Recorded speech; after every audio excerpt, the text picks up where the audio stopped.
So we've got some limitations of multi-gas meters. And the reason I like to talk about that is everybody says, oh, and I've got my 5-gas meter, my 4-gas meter, and it says zeros across the board, 20.9 oxygen, so we must be good. And that's just a complete fallacy in atmospheric detection and hazmat detection, period. Every meter has a limitation. Every detector has a limitation, whether it's radiation detection equipment, whether it's Raman spectroscopy, whether it's going to be high-pressure mass spectrometry, or whether it's just your basic old 4 or 5-gas meter. Every one of them does something unique and something special, but by itself, it's giving you a small picture, focused view of the hazard. So understanding more what the meter doesn't do is far more important than what it does do. And I challenge people with this question. I always ask them, I'm like, well, hey, you use your 4-gas meter, your 3-gas meter, your multi-gas meter on a daily basis at the firehouse. What's the high limit of your oxygen sensor? And then I usually just get blank stares, and people will start throwing out random numbers, and they'll just guess at it. They'll say, oh, it's got to be this, it's got to be that. We'll talk about this, in the coming slides, but the vast majority of our 4-gas meters that we have, you probably have an oxygen sensor that stops at 25% concentration in the atmosphere. Now, you might also say, well, how many atmospheres am I going to be in that are greater than 25%? And the answer is hopefully very few. But knowing that if you got into a compromised situation, that you know that your meter stops reading at that number is important. CO, our PID with our VOCs, maybe your PID stops reading at 1,000 part per million. 1,000 part per million is 0.01% of concentration by volume. It's not a lot of stuff in the atmosphere. So your meter may stop reading at levels that are very, very, very low, and that's the limitation part that we should definitely know. You also need to know what unit of measurement your meter is starting to read in. There is 1,000 times difference between a part per million and a part per billion. 1% of atmosphere is equal to, see here, 1% of atmosphere is equal to 10,000, I'm going to draw this like a child, 10,000 part per million. So that's a big number. So when we talk about part per millions or ppms, there we go, just know that we're talking about very small fractions of a percentage, 0.00001% of an atmosphere. When we're talking about part per billions, we're talking 1,000 times smaller than that. So units of measurement do indeed matter. When you're looking at your sensor, right, you're looking at your 5-gas meter, you may have a photoionization detector, a PID lamp, that reads in part per billions and then maybe graduates to part per millions. So it'd be important for you as a person using this device to be very well aware of what the unit of measurement is on the end of the sensor. We talk about percentages.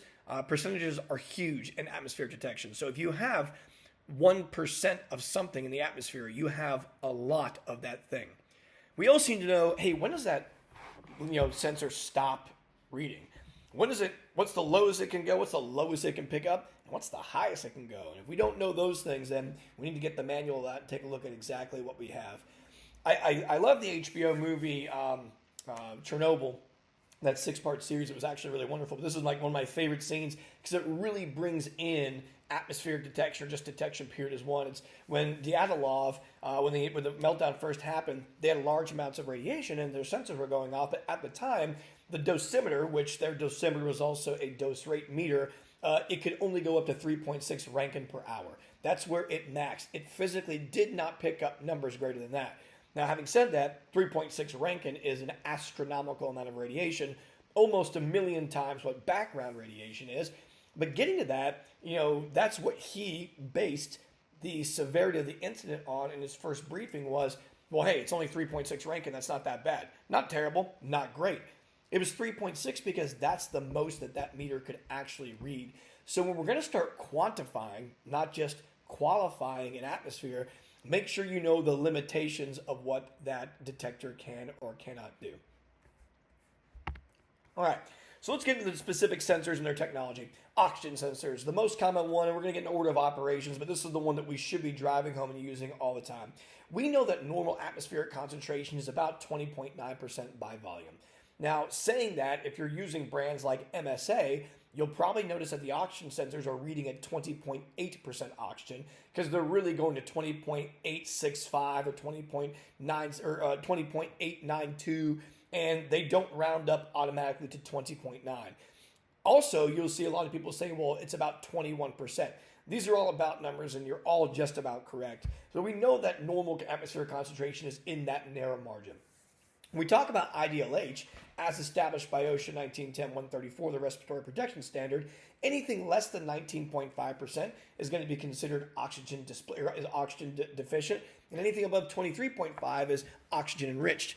The most of your meters, again, will not read above 25%, which is kind of important to know. So when we say that, an oxygen depleted environment is less than 19.5%, that means the oxygen's either being displaced or it's being consumed, and we'll talk about that later as well. But if it's greater than 23%, oxygen's being created or being leaked from a pure diatomic oxygen source.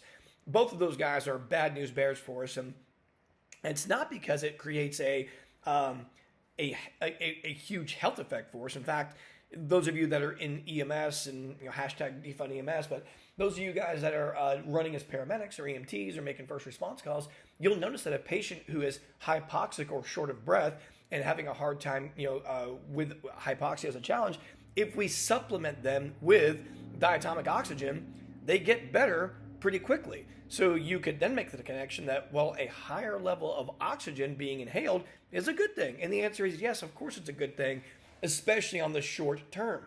But the problem it creates for us as first responders is that when we look at lower explosive and upper explosive or flammable limits of flammable and combustible vapors, those are all dependent on an oxygen concentration of 20.9%. So the greater that oxygen concentration is, the wider that explosive limit kind of goes. So we do need to be able to quantify that, and that's one of the technologies that we use very frequently. Get back to that. There we go. It's about 5%. Get back to that. There we go. If we're looking at the sensitivity selectivity curve or graph, there we go.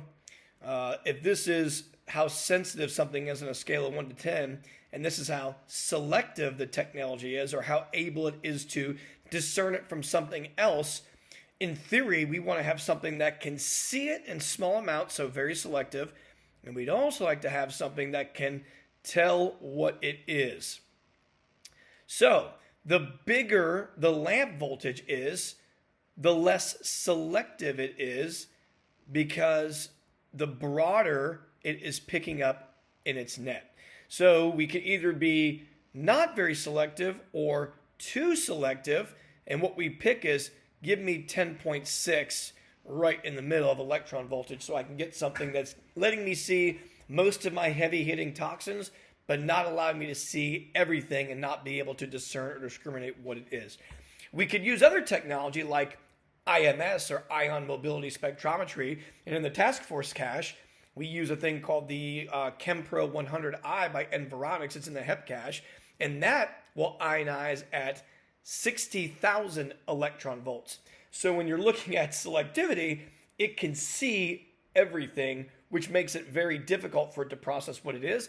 But it uses a completely different type of technology, which allows us to be really sensitive and really selective. So that's a little bit better than what our PID is. In these detectors, our unit of measurement is almost always going to be like what you see there, parts per billion or part per million. So just be aware of that, and be looking for those guys as our units of measurement.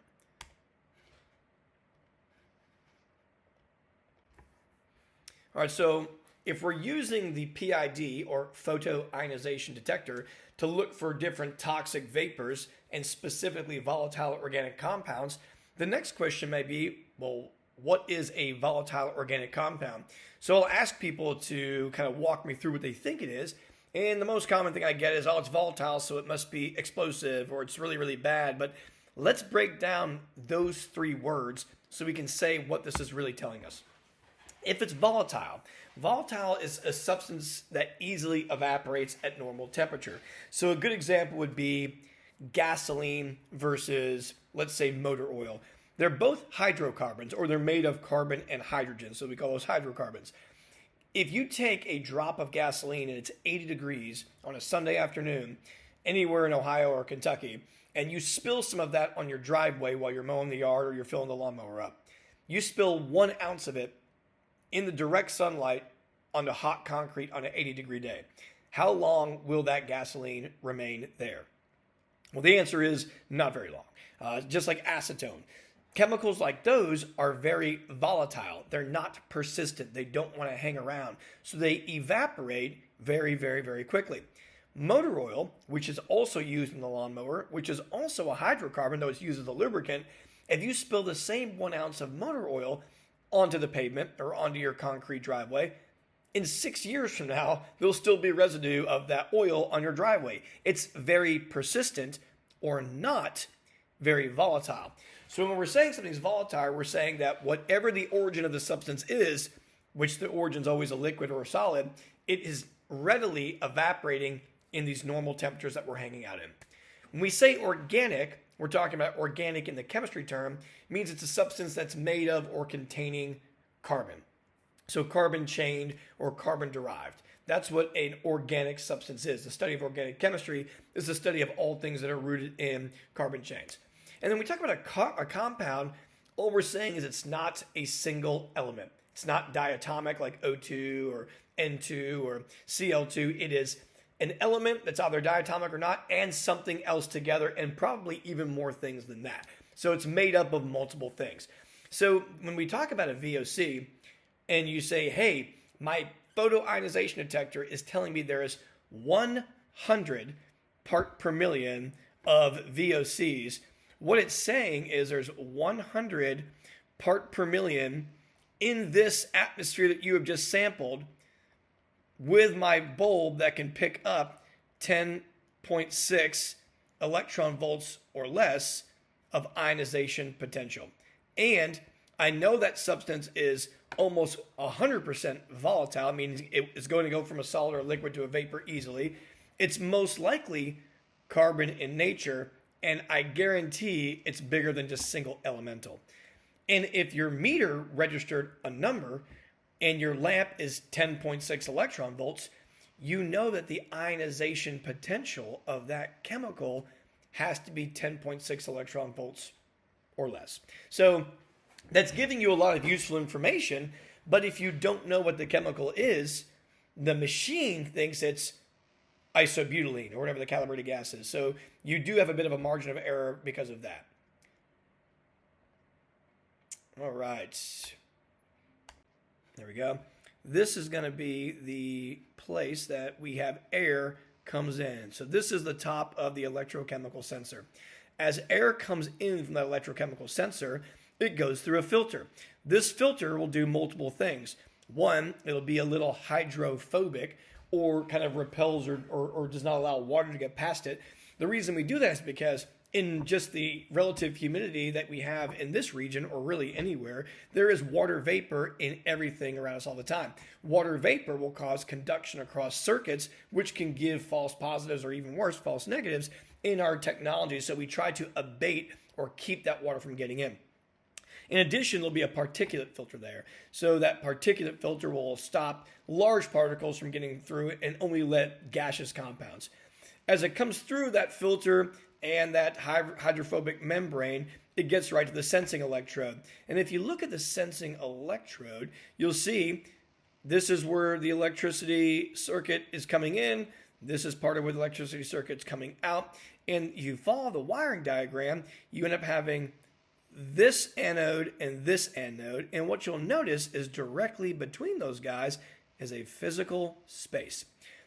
In order for me to make this right here come together and connect the circuit, I have to have a chemical that can cause electricity to close this gap. So this electrochemical sensor is specifically calibrated for a specific gas to be able to cause that with its ionization. That's how it works. We use different precious metals to make the electrochemical sensor work.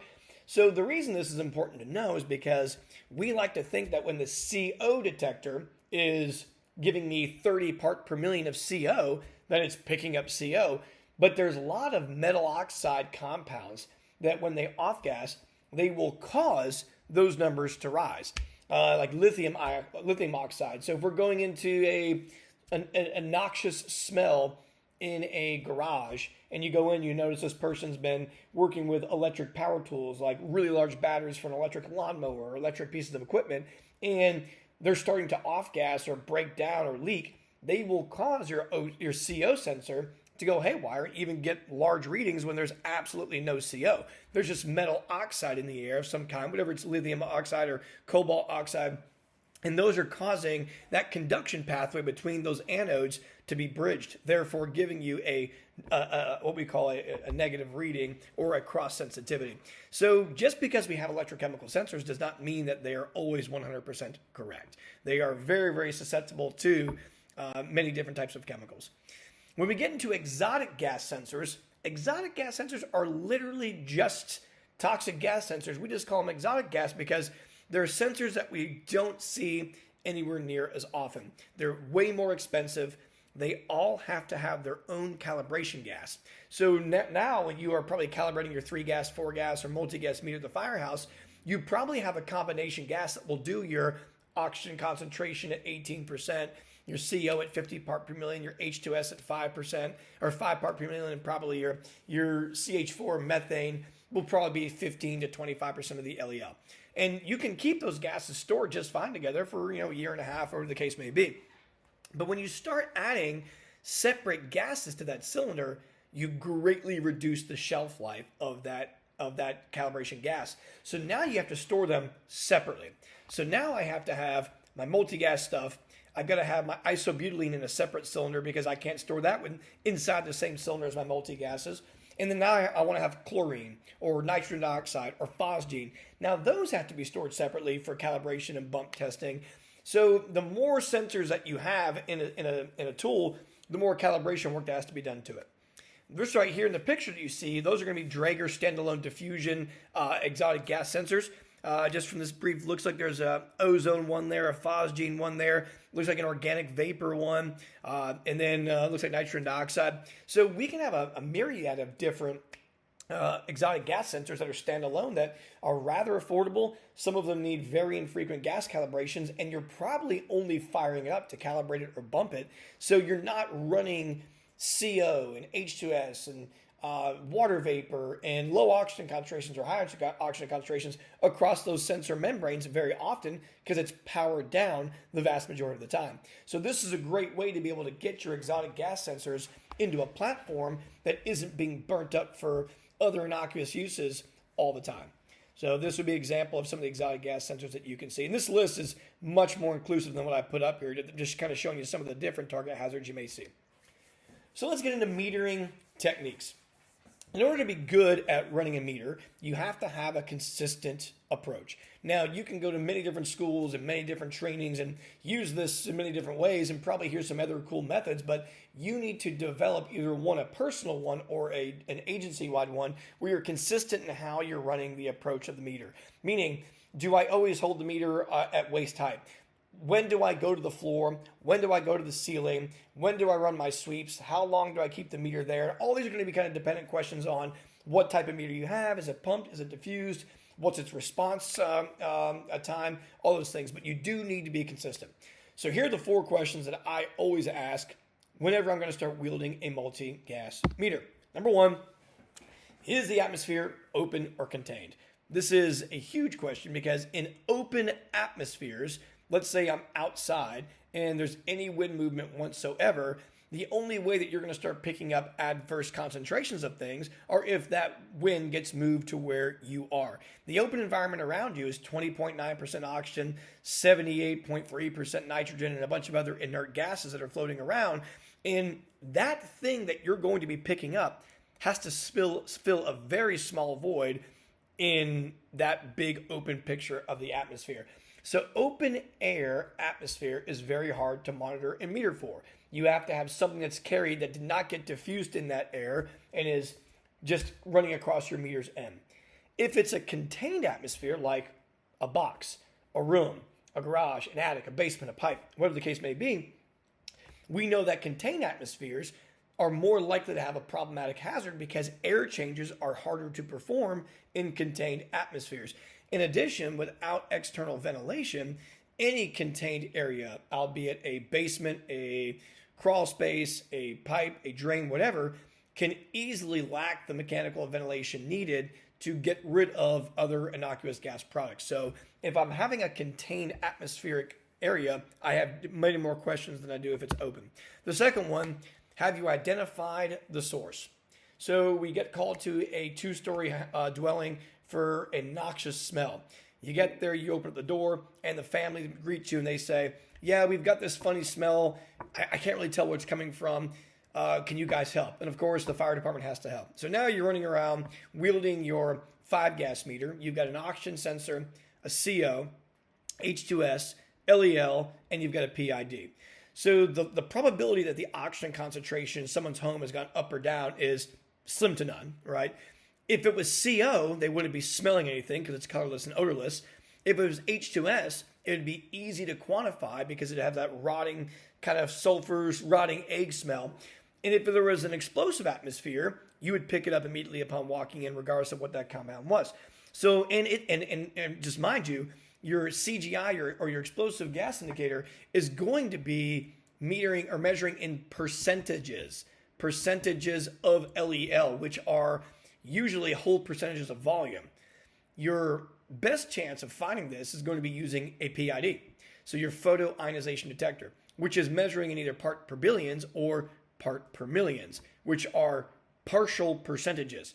Now, again, if you have a 10.6 electron volt bulb tool here, you're only going to be able to ionize things that are 10.6 eV or less. So if you don't know where the source is coming from, you now have to methodically go to where you think you may have smelled the problem or where the HVAC system is likely to have carried the smell of the problem. Now you're dealing with 8 to 9 to 10 to 12 foot ceilings in a residential house. And now you're like, okay, how do I get my meter up high? How do I get my meter in the middle strata? And how do I get my meter low? And then how do I methodically run that room to room to room to identify where this is coming from? Do I start in areas of probable concern, like where do you store your chemicals? Have you cleaned anything recently?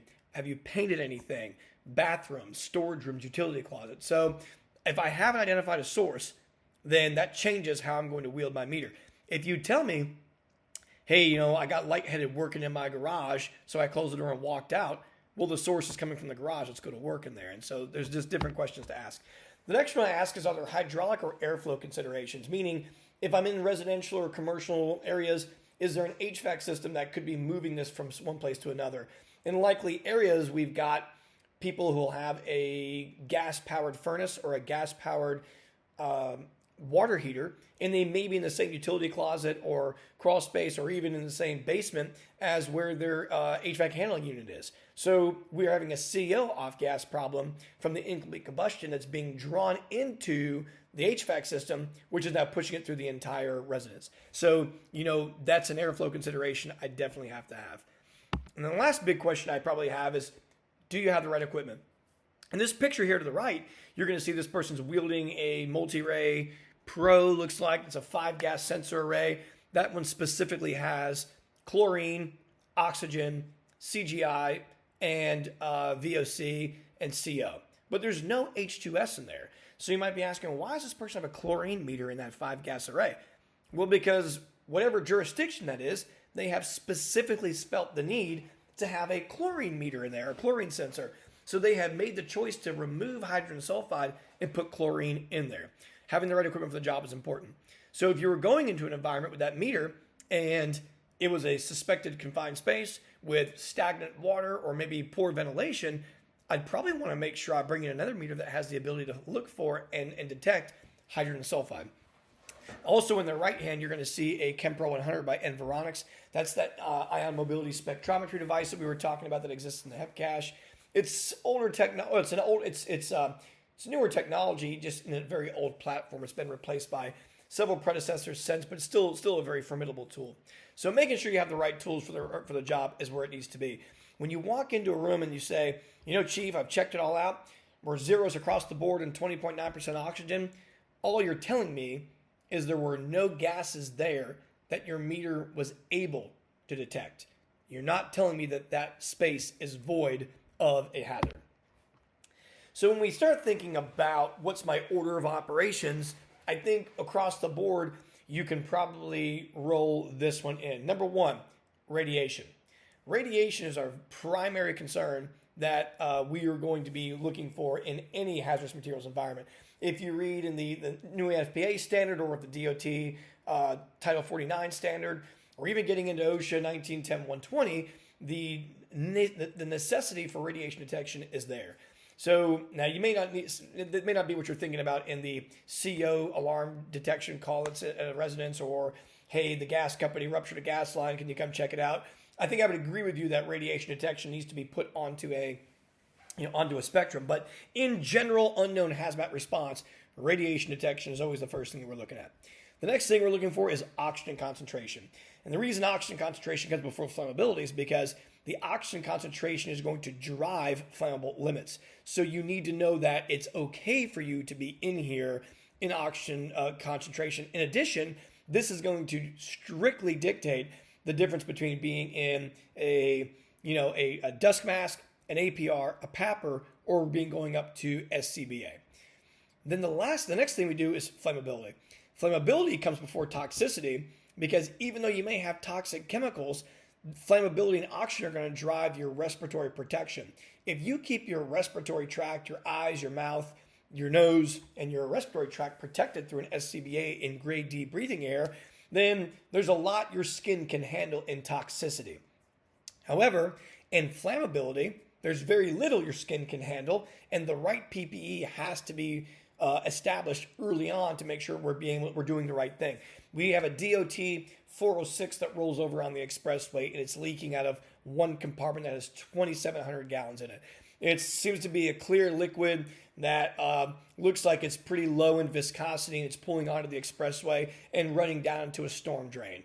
All right, we go there, we start mitigation techniques, we roll out. This is a hazmat call. The fact that I told you it's a DOT 406 tells you that without any other information, we already know it's carrying flammable liquids. But if we didn't identify it from its elliptical shape, we could definitely look at one of the placards and say, oh, it's red. Well, the color red, regardless of if it's gas or liquid, is flammable. So the right PPE would probably be structural firefighting gear, especially for initial response, because if we have ignition or a flash, I need something that's going to protect me. Now, structural firefighting gear is not going to protect me from the absorption of those hydrocarbons into my garment. So now I have to use good product control techniques to keep myself safe. But I can promise you a Tychem SL garment is going to melt the second it hits those high heat environments. So you do need to have the right tool for the job, the right PPE.